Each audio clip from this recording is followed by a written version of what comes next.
Hello, fourth grade readers. I'm Miss Glick. Watch how I listen to this video and find information about the causes of drought.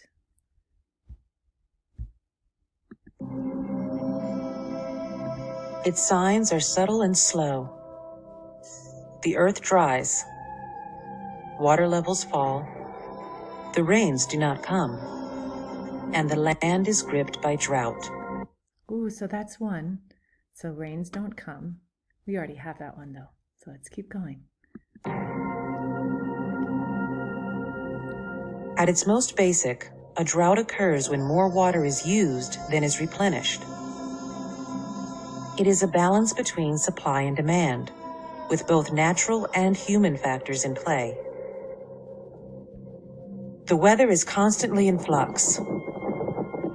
A low-pressure system allows moist air to rise, cool, and form rain clouds. A high-pressure system traps the air beneath it and banishes the clouds.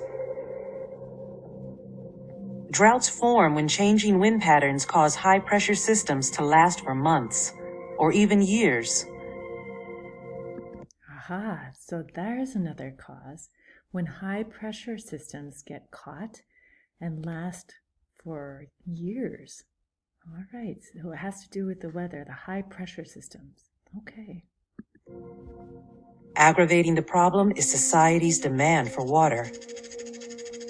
Farms are heavily dependent on water to irrigate crops and provide pasture for livestock.